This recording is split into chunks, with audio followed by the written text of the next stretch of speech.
So it's oh geez, my car door's hot. Wow. It's tennis weekend. I'm not sure if this will be a video or not, but just see if I can make something useful.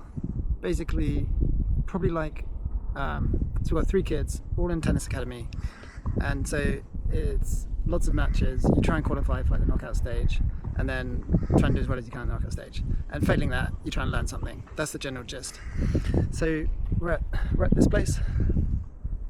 Indoor courts, 2 clays, 2 hards, and then a bunch of outdoor courts. And we've had 2 kids get through to the semi-finals, and 1 kid not. And so what I find interesting is a bit like there's a big ant. That's why I'm looking funny.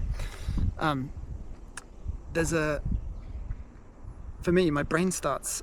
I don't have much ability in not getting involved.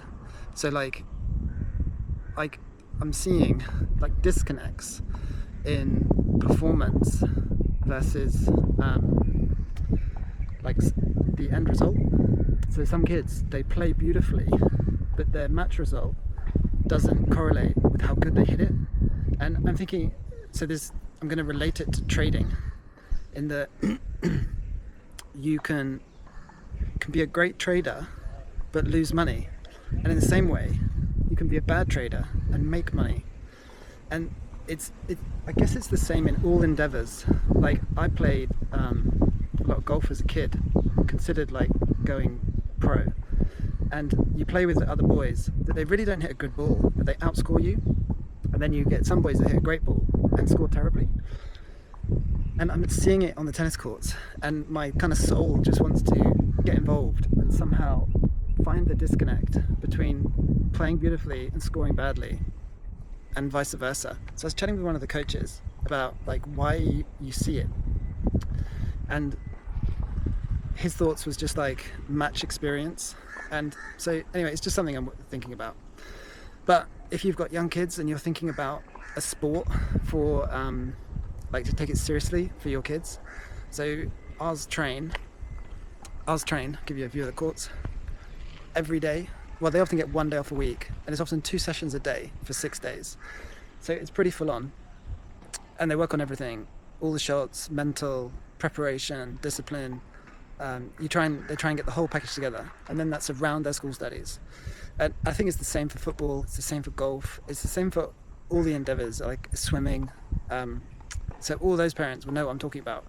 And any kid that's thinking about it, the reality is, in a universe far, far away, there's kids playing something, doing something for multiple hours per day around their schoolwork.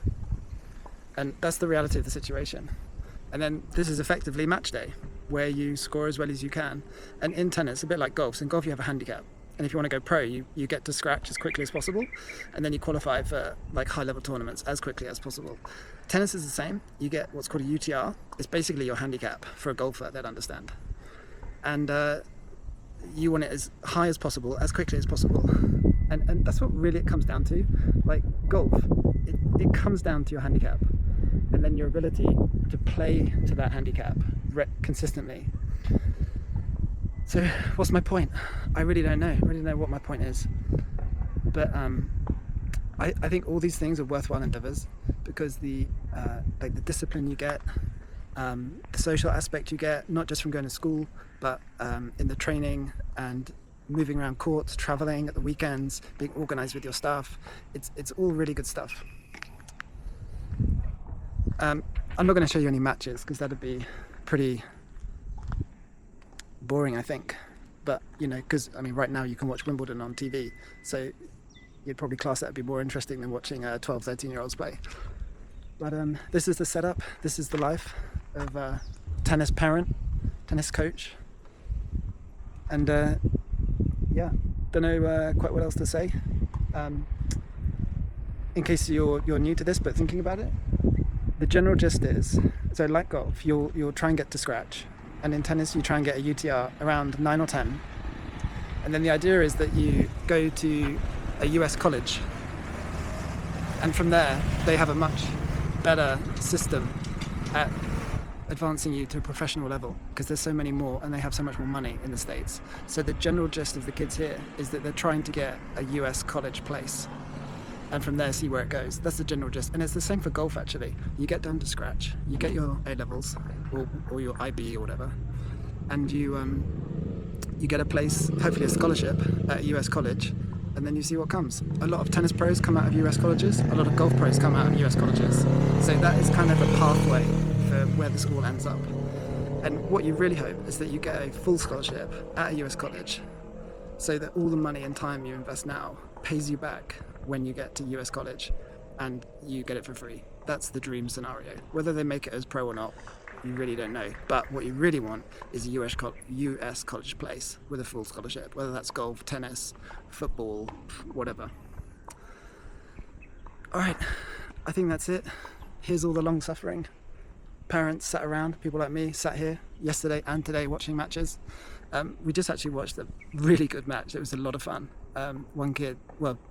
Two kids, but I was supporting one of them from our academy, and it was actually a lot of fun. So you got to enjoy it. And yeah, I think the element that the kids need is the will to win. I think above all the training and above everything is just a complete obsessive desire to win. I think then you've got a chance. That's it. There's bits that shout out to me that need doing. One is kids have a lot of anxiety these days. I think they're getting older later mentally, because when I was a kid you could get work at like 12, 13, 14. I think probably a generation before me you were getting work at maybe 8, 9 and 10. Kids now in a lot of Western countries aren't allowed to work, so I think they're maturing mentally a lot later. And I think when I watch these guys play, they need some mental coaching. I feel like it's a major missing link. I feel like there's technology, for example, here that they're missing. There's no stats on the kids, from percentages, serve percentages, forehand percentages, unforced errors, stuff like that. They really need it. And then modern tech, from ice baths to physios to loads of things that we know help, that are not present.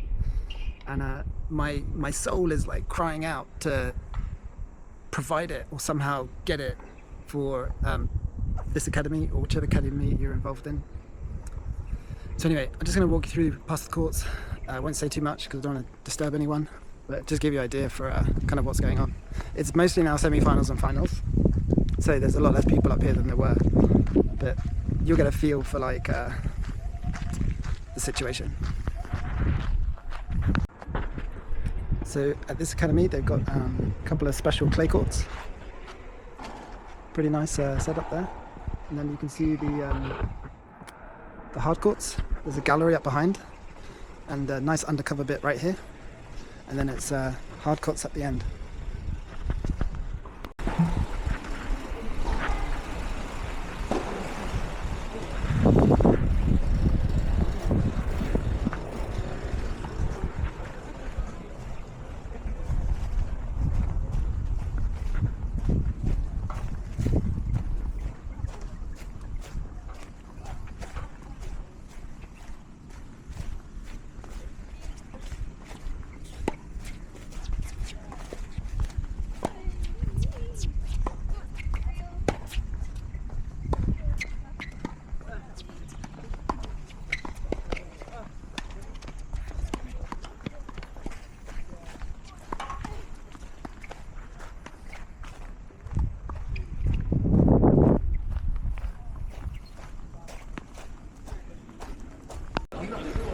Alright, just in case it's of any use to anyone, the tennis tournaments, basically you want to go to all the ones that are UTR like qualifiers, because that gives you your handicap. Anything else is kind of pointless. There's then in Asia, there's the ATF, the Asian Tour Federation tournaments.